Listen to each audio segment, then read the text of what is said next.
fjale vdis pa të të dua. Sa të doja i dashur Fatos të uleshim sonte në një nga ato darkat tona të rralla të viteve të fundit, plot me shijen e ajrit pastruar mes nesh, e t'i kalonim deri vonë në atë revistën tonë të ngjarjeve e të personazheve të ndryshëm, tërë që tha e që shkrua për ty, qysh se doli lajmi, që këtë herë t'i ike për gjithnjë. Po sa të pas kanë dashur e të pas kanë admiruar mor buri dheut. Po dhe ata që se lanë shkop ndën rrota pa të vënë, dhe gurë në kuriz pa të hedhur, me zi që pas këshim pritur, të ta tregonin dashurin e adhurimin, sa po ta merrin vesh, që nuk do t'i hapësh më sytë. More deri dhe ata që të kallën në burg, duke t'akuzuar si vjedhës, dhe që erdhën të vrasin në zyrë, duke të mallkuar si vrasës, e që t'i lëshuan mbi fytyrë për vite e vite tëra me radhë, tërë të zezat e gjuhës shqipe, veç ta shije se si ti kanë qëndisur, aq bukur, fjalët e admiratës tyre. Plasja më vjen, që si jemi do të sonte për një darkë që s'do kishte të paguar. Po ndërkohë, në vend se të qeshja ca me ty sonte, mua më duhet të rendis fjalët e një lamtumire, të cilën, të them drejtën, nuk e imagjinova do të fare hiç,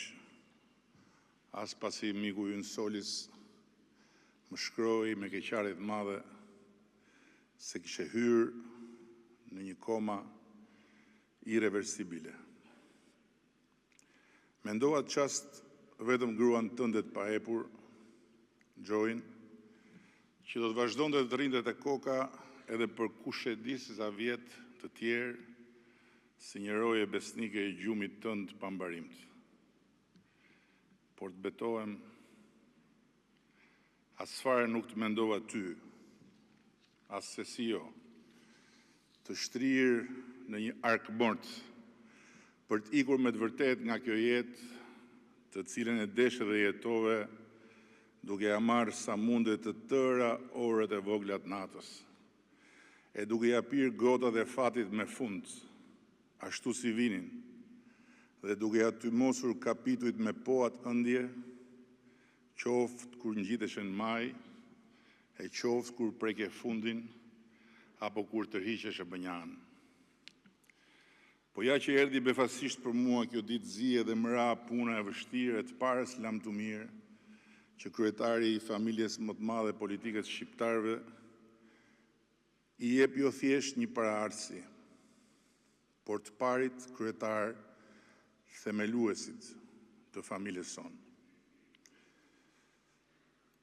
Dhe teksa rrotullohesha me sy anë përqark faqes bardhë në ekran, duke përpjekur të nxjerr nga duart fjalët e kësaj lamtumire, mu ndërmend ajo historia jote me vdekjen e Mao Zedongit. Dhe mu duk vetja fiks si ai drejtori i metalurgjikut, që duhet u thoshte diçka kinezëve të mbledhur në sheshin e madh të kombinatit, pas lajmit të ndarjes nga jeta të kryetarit Mao. I hutuar për situatës papritur, drejtori kërkoi mendje lart në Komitetin Qendror, se ç'duhet bënte me turbën e kinezëve të grumbulluar në shesh që të ishte në lartësinë e ngjarjes. I thanë se do të pyesin lart fare dhe do t'i kthenin përgjigje.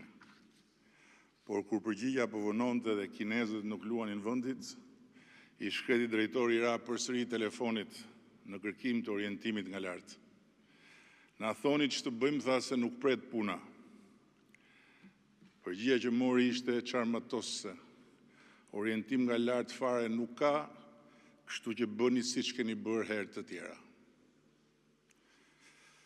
Natyrisht që këtë herë është shumë ndryshe nga herët e tjera, edhe sepse njeriu që ikën sot pa kthim nga Tirana, ku lindi, u rrit, u adhurua, u anatemua dhe bëri histori, është një rast të eti veçantë, për të përcjellë me fjalët e rastit pa u bërë qesharak. Siç më duket mua të paktën se u bën ata që duke folur për ndarjen nga jeta të Fatos Nanos, morën me të mirë tërë këto ditë veten e tyre. Me Fatosin në ndam, thyem dhe rindam bukë. Por historia e marrëdhënies sonë zhvilluar mes ekstremesh, nga birësimi im në familjen socialiste me bekimin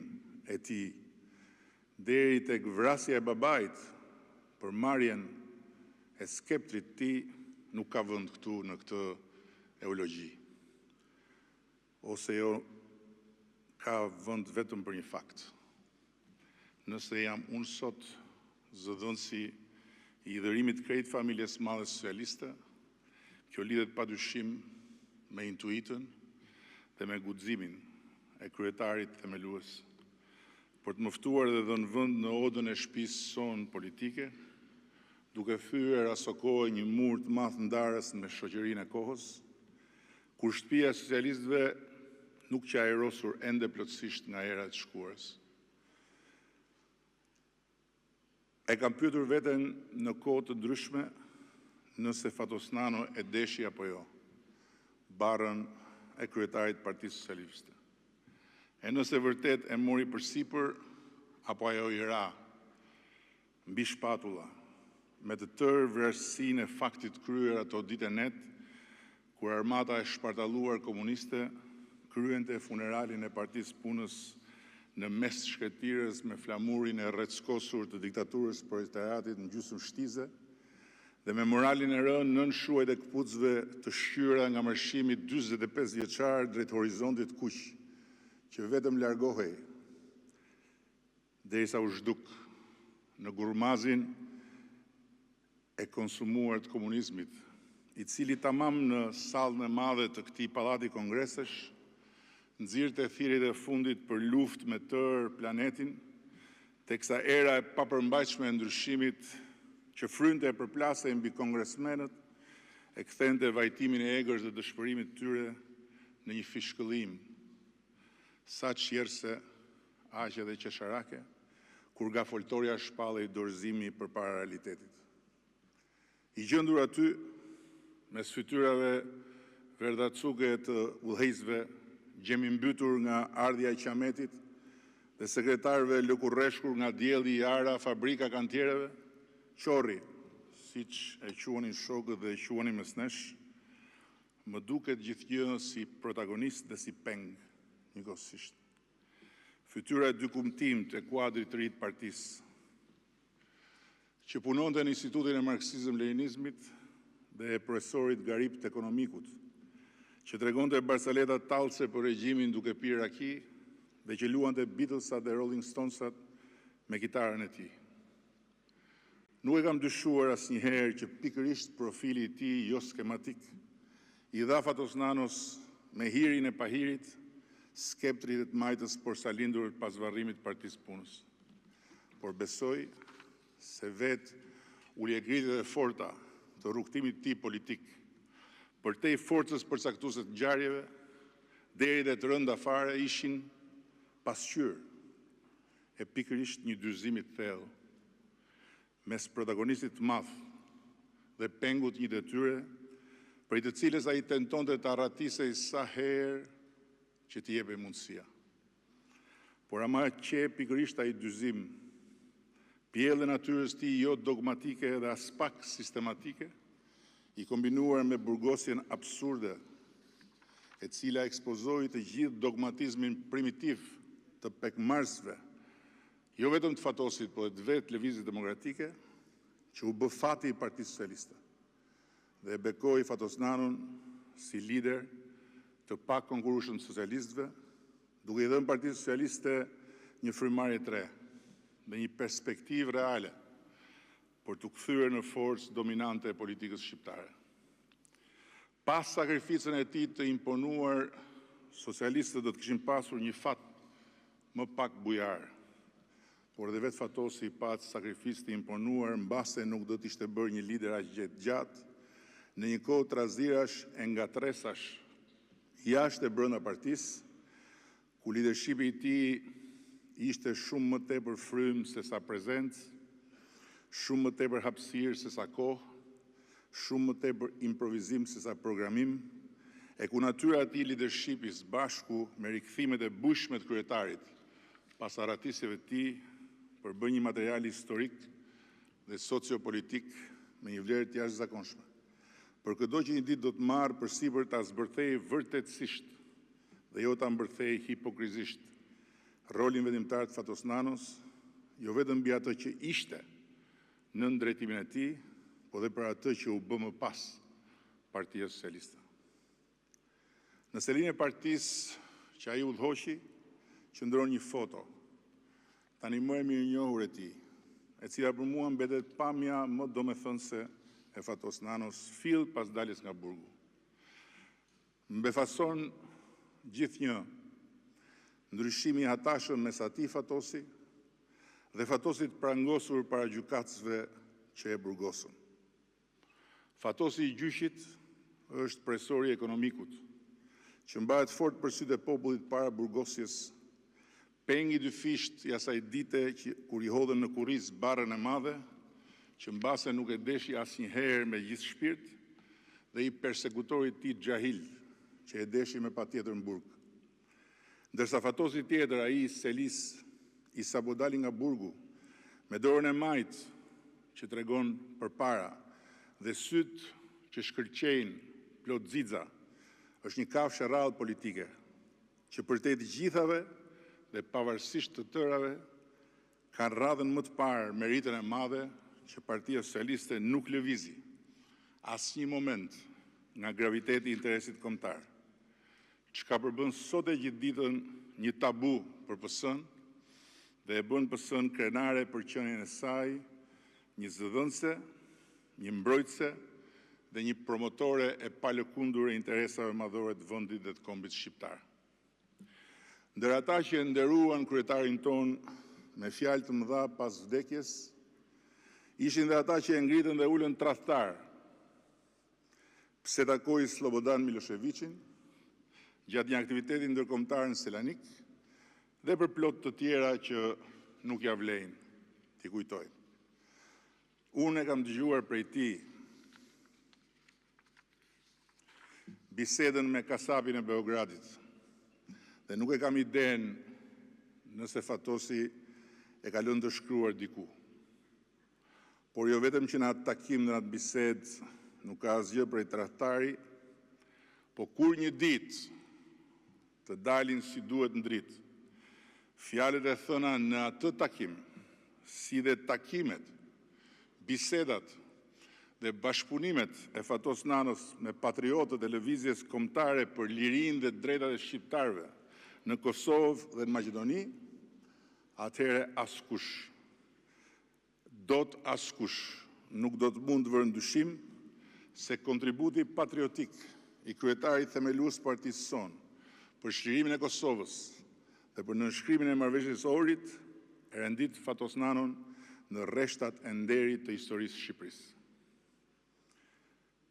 Pas varrosjes partisë punës, Fatos Nano ishte kyç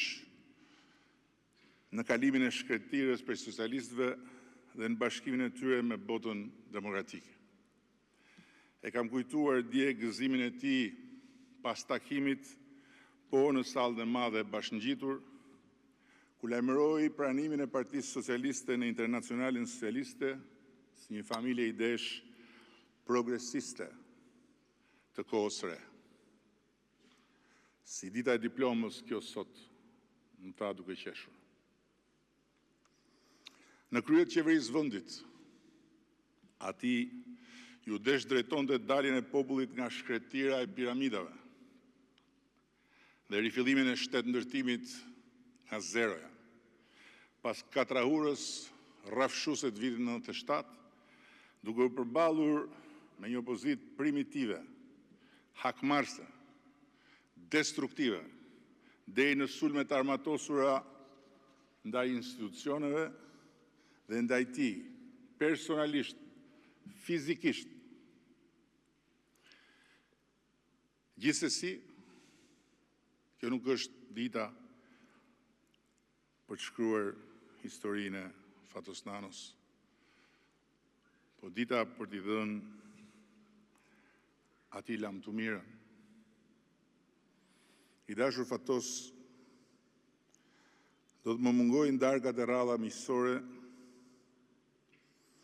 komunikimi ynë si mes shoferit të turnit parë me shoferin e turnit dytë për të njëjtën makinë, ku e kuptonim njëri tjetrin ajër dhe ku kur ndodhte të ndanim ndonjë dilemë strategjike, këshillat e tua vinin të qëruara mirë, duke më ndihmuar shumë për të vënë pikën mbi i. Ndërkohë që kur mendoj se çfarë katër rotaku sovjetik more ti dorëzim në turin e parë, dhe çfarë mjeti më të mirë mora unë prej teje në dytin,